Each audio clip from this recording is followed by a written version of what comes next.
All right, another video lost in Seattle. We're gonna speak on the Dr. Umar Johnson interview on Breakfast Club. Great interview as always. Yep, gotta get them views every time you go on there. I mean, he had like 2.4 million now. It's been what, 3 days, 4 days, something like that. Yeah. 5 days, I think. Almost a business week. Got 2.4 million views on their channel. He came in there speaking a lot of truth. I agree with a lot of what he say. I don't necessarily agree with him on his belief in Pan-Africanism, but Me either. I can agree with him on just the black first side of things, you know. But he got into in the middle of this interview is when they went to the real meat and potatoes. Yeah, the meat and potatoes. That's when they talked about the George Floyd situation, Ma'khia Bryant. They spoke about Joe Biden. So very well done interview. The real hard hitting stuff happened around the 30-40 minute mark of the interview. So you have to watch it in a little further to really get his real opinion on certain things. And once again, I agree with him a lot on all this stuff. We're gonna go ahead and show some of this. His first topic he talked about was that I want to talk about is Joe Biden. You signed an executive order to protect the life and safety of transgenders. I have no problem with that. But you did it on your first day. But he sat up here with you, Charlemagne, and told black people that if you don't vote for me, you ain't black. That was so disrespectful. And Charlemagne, you didn't check him. Didn't check him. To this day, it's a little secret little weapon you got in your back pocket if you ever need to pull it out. Maybe that's why you didn't say nothing. Yeah, we know why. You let Dr. Umar Johnson say this for you.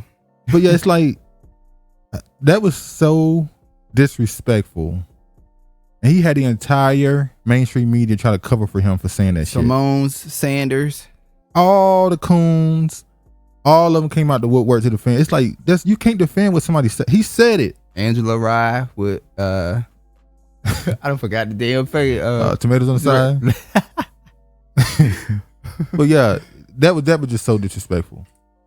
So if you went out of your way begging black people to vote for you, why haven't we got an executive order or any other activity coming out of the Oval Office from President Biden to protect black people from police? Every time they release something for quote unquote black people, they put people of color in the bill. Yep. But Asians got a whole bill dedicated to themselves. No, it's funny because when you bring that up to people about the people of color thing, they go, well, it is people of color. And you had these people that are, I guess, I don't even know what you call them. You know, I have I have the same opinion about the black Republicans that I do the black liberals. They're both the same side of the coin. There's different sides of the same coin. Both of them look to align themselves with white, with the dominant society. They want the hug. No, the Democrats or the liberals, the black liberals, they want the hug, and the Republicans want the handshake. They both looking for the same things. Mm-hmm. It's just, it amazes me how people view them as different when they're exactly the same. So when you bring up the idea that Biden or any politician, whenever they put out a bill for black Americans, they always make sure to put people of color in the bill. That is important. You have people say, oh, y'all just want the word black in the bill. No, that's language mean things. In a legal context, those bills are like contracts. Whenever you put people of color in something or you don't put for black Americans, then other people are able to infiltrate it. They're able to add on and add on and add on. Look at the Civil Rights Bill. That was for black Americans, 100%. Now you got you got women, gays, everybody who consider themselves a minority are now included in the Civil Rights Bill. So that matters. And then they talk shit to you. Yeah, and then they tell anyway. That stuff matters. You need stuff with your name in it. It's funny because when somebody send you a paycheck, you damn sure wouldn't want them to put a nickname on it. You want them to put your name on that check. But yeah. I agree. Look what he's doing with the anti-Asian hate. President Joe Biden signed an executive order that is exclusive to Asian Americans and Pacific Islanders. I don't have a problem with that. But if you can protect the Asian American and Pacific Islander from violence, why can't you do the same thing for black people?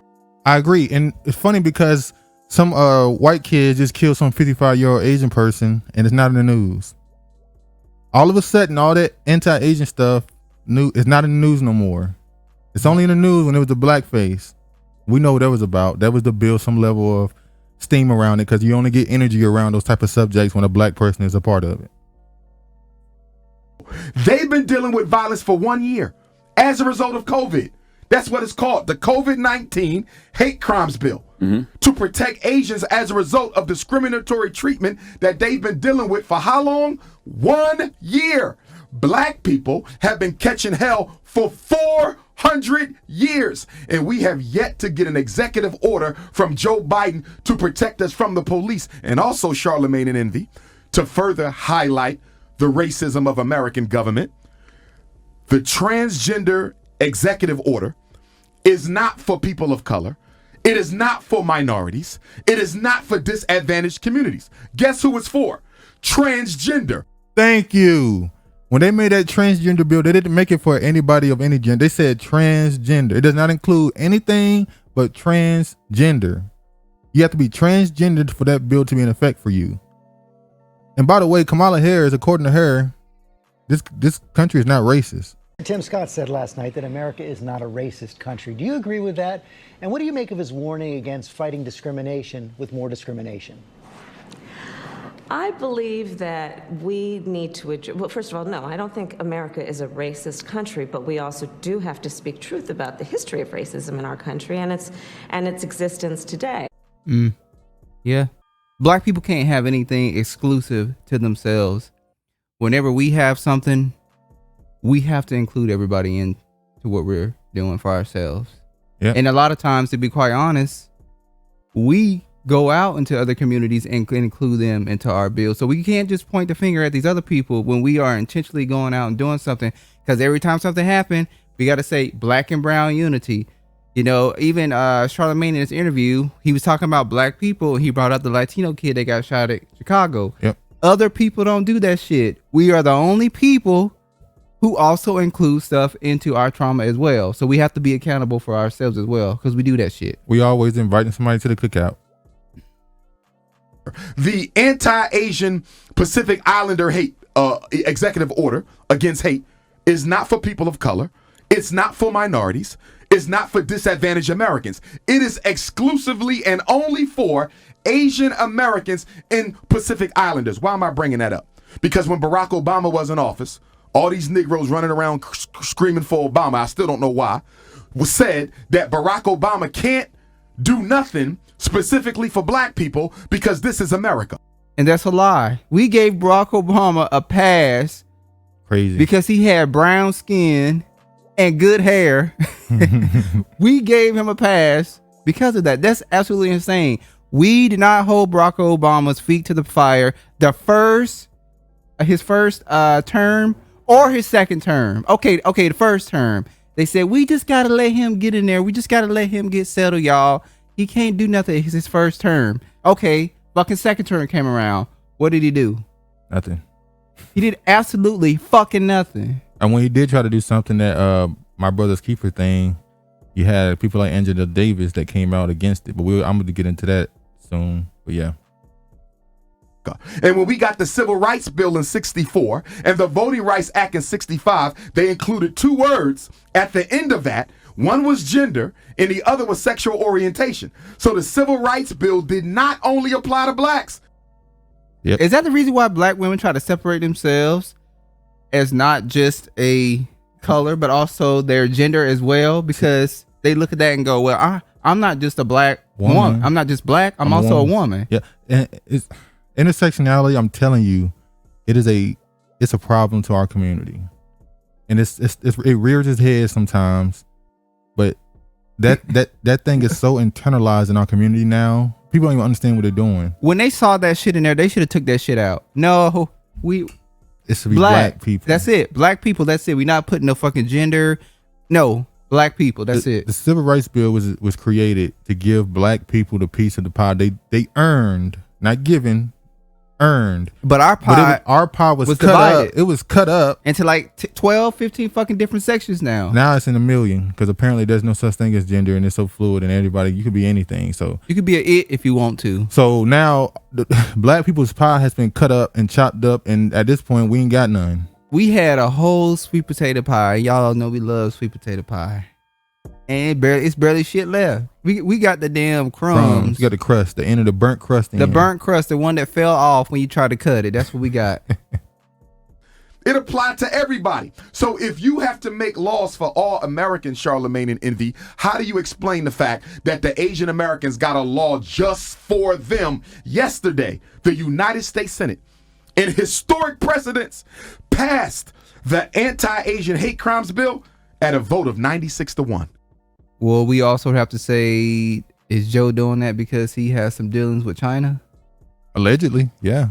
And that letter that you wrote, that you read on the Native American, when they are coming out saying that the Native people here are actually Asian Mongoloids. Yep. Now, to give you an idea of what that means, the Senate, they don't agree on nothing. The Democrats and Republicans, they filibuster each other to death. But yesterday they didn't. 96, only one person voted against the anti-Asian hate crimes bill. So can I ask you a question? If the Senate was able to pass the anti-Asian hate crimes bill, Charlemagne and Envy, 96-1 with almost no opposition, why is it that the Emmett Till lynching bill still has not been approved? Why is it that there have been over 200 different anti-lynching bills introduced in the U.S. Congress? 200! And not one of them has been approved by the U.S. Congress yet. But the first ever Asian bill goes through on the first try. Are they planning on lynching you again? That's why. When shit pop off, when the Civil War pop off, they planning on lynching your ass again. Yeah. Why would they pass something when they planning on doing it in the future? Or hell, not the future. They still doing it to this day. What am I talking about? Anything for black people yet, Joe Biden. And don't forget about the George Floyd Policing Act.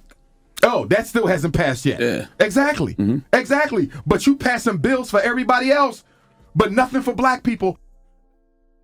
At some point we'll realize, he already realized, obviously, neither side is for black people.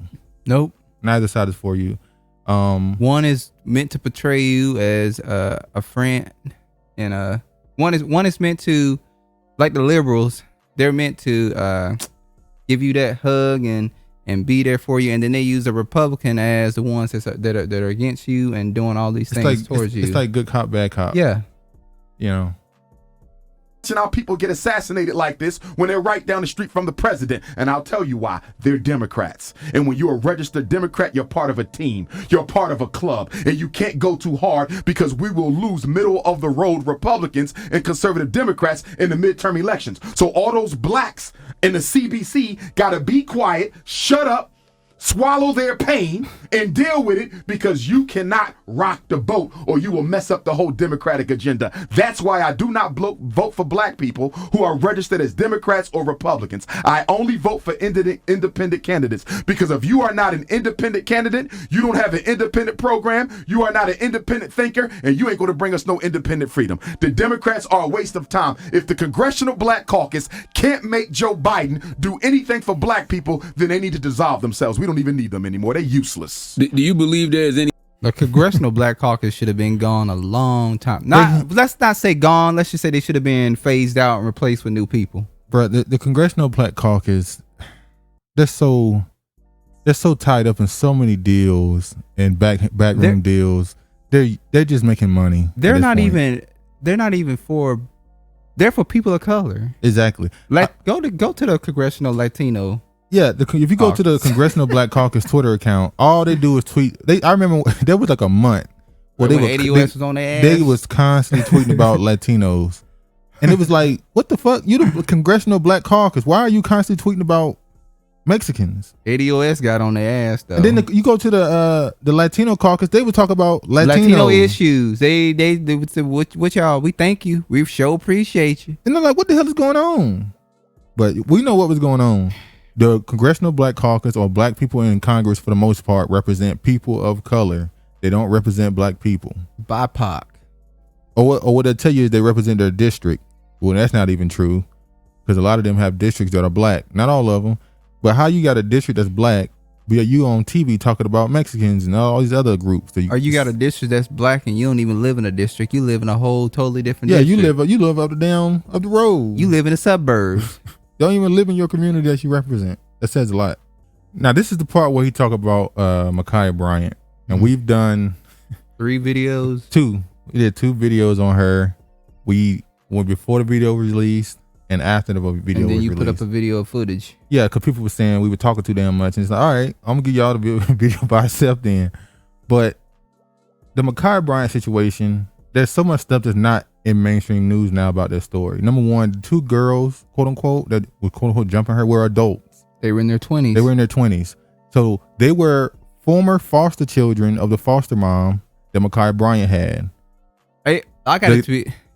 Is Ma'khia Bryant, are they looking at her like an adult because she fat, she big? Is that the reason why they think they consider her looking like an adult and she gets less slack? Because she's a big girl who look the same age as they look. Well, they did the same thing to Mike Brown. Mike Brown? They look at her like Mike Brown. He was a big kid and they treated him like an adult. When him and that officer got into it, they treated like he was. But this is not the, well, we're not just talking about the officers. We're talking about the black community. There are a lot of people in the black community, like your DJ Envies, that are saying, they keep calling her a woman. They don't call her a girl. No, I think they just have not been into it. They don't know these are adults that were dealing with her. I don't think so, because I've gone into comment sections and I've seen people in the black community saying no, that she deserved what she got because she's tried to stab these 2 women. Well, yeah, the story goes, she was at her foster mother's house. They had been arguing with these girls, these women, for 3 days at least. They came up, pulled up on her. Her little sister called the police. They were trying to jump her. The police took a while to get there. Her father got there before the police. I don't know how her father came there to her foster. Why she not living with her father? That's a whole nother discussion.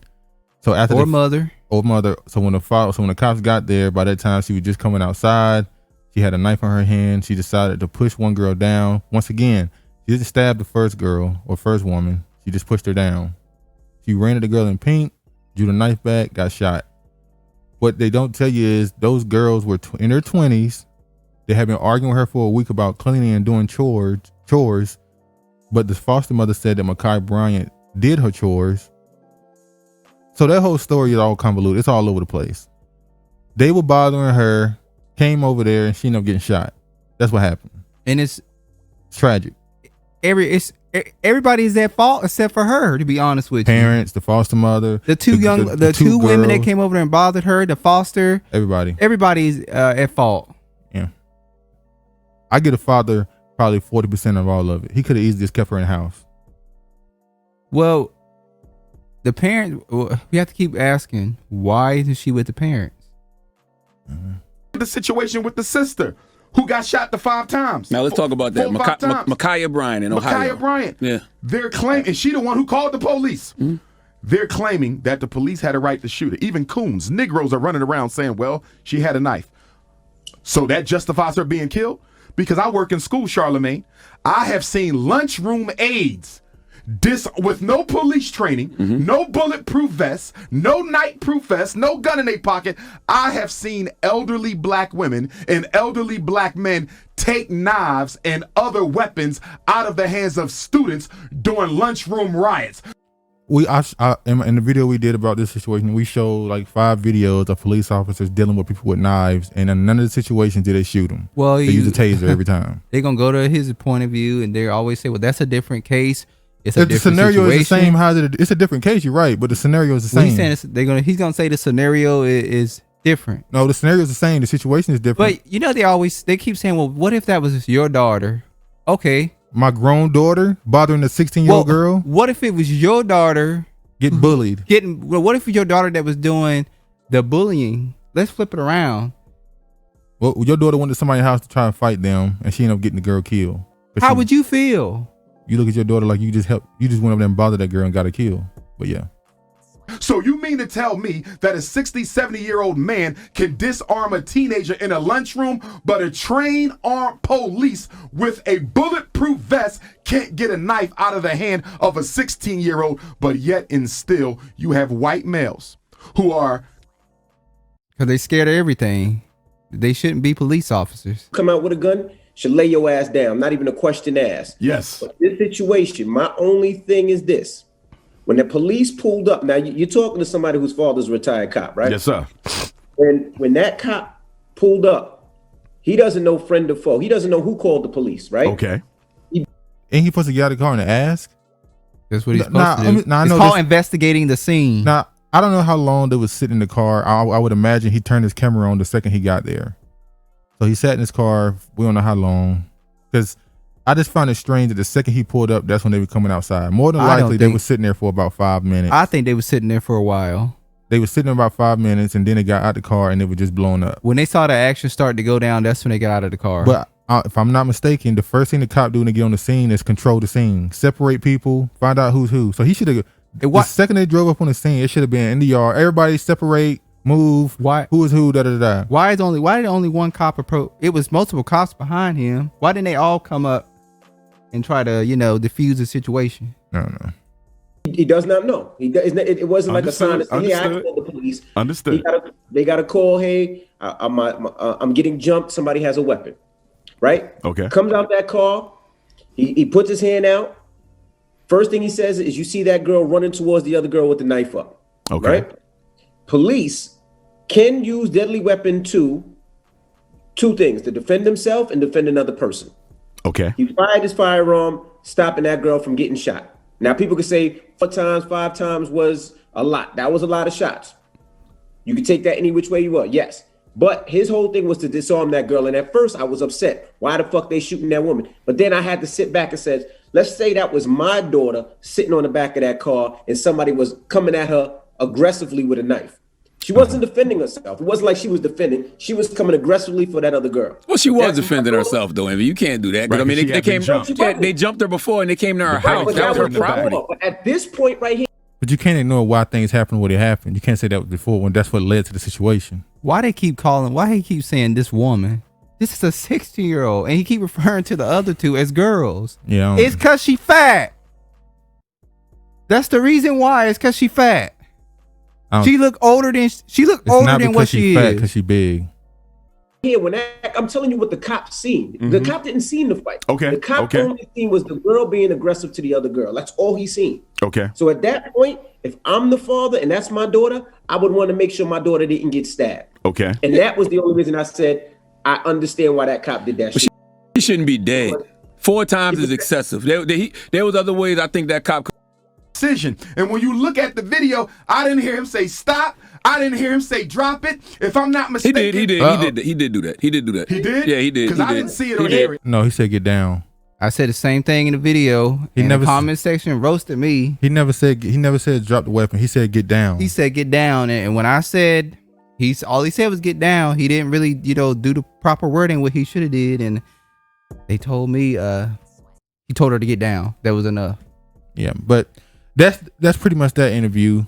He also had a comment where he said something about how black people need to have an understanding amongst each other, and we got to vote for people who think like us. And Charlamagne was like, "Oh, we're not a monolith. Black people are the only people that think they have to be separate people inside their community. Everyone else understands we can have different solutions, but we have to agree on the problems." Yeah. Every other group understands we have to agree on the problems and the goals, but we can disagree on the solutions. Well, they did that to black people when they had it where back in the day where you couldn't congregate with one another. Well, yeah. I think that really stirred the pot and started that when you weren't able to, couldn't talk to one another on the streets and stuff, and they controlled the churches and the pastor what to say. So now you got black people walking around thinking they're a bunch of individuals in their community. They thinking the problems in the community are different for me as an individual than the greater group. And we have to thank America for that. They did a wonder on us. You no one else thinks that. Everyone else understands the problems and the goals amongst all of us is the same. The solutions to it might be different, but we can't disagree or agree to disagree in our community. We have to disagree in like they do Dr. Umar Johnson, they disagree with him on certain things and they destroy his name in other ways. And I think Dr. Umar Johnson just gets so much flack. Is he perfect? No, he's not perfect. None of us are perfect, but it's just what he says makes a lot of sense. And they really get mad with him with interracial dating. Yeah, because they want to go out here and be with these other people, other nations. That's the real issue. It ain't the other stuff that he be talking about. It's that interracial relationships that they have the most problem with. That Roland Martin interview to this day is legendary. They got mad with him. You had these black people, particularly two, chastising him for saying that white people can't understand black people. Yes they can. You can marry. It was just insane. Funny, a couple months later that show was done. Oh, he on YouTube now, competing with Dr. Umar Johnson on the same platform. So yeah, Dr. Umar Johnson, salute to him. Like I said, I don't agree with the Pan-African thing, but I agree with him on most of the other stuff about our community. Continue to spread your message. I definitely agree with him. What about you? I agree with 95% of everything that Dr. Umar Johnson says. The only thing that gets me off guard is that fucking Pan-Africanist bullshit. But other than that, I agree with him. But anyway, man, hopefully, he continue to get to school. I think he said he's almost done. I think he said he just needs to do plumbing and all that stuff in it, just upgrading it. If there's anybody out there, please help this man get his plumbing and stuff together so he can open the other side of his school. Yeah. It's funny because I think, liberate him. Yeah. I think it's gonna happen though. But anyway, shout out to Dr. Umar Johnson. Breakfast Club got another hit with it. They know what to put. They know what to put in that damn interracial relationship. That's the number one thing they wanted to hear about, and they get they have about 4 million views. Yeah. But anyway, man, all praise to the Most High. Peace.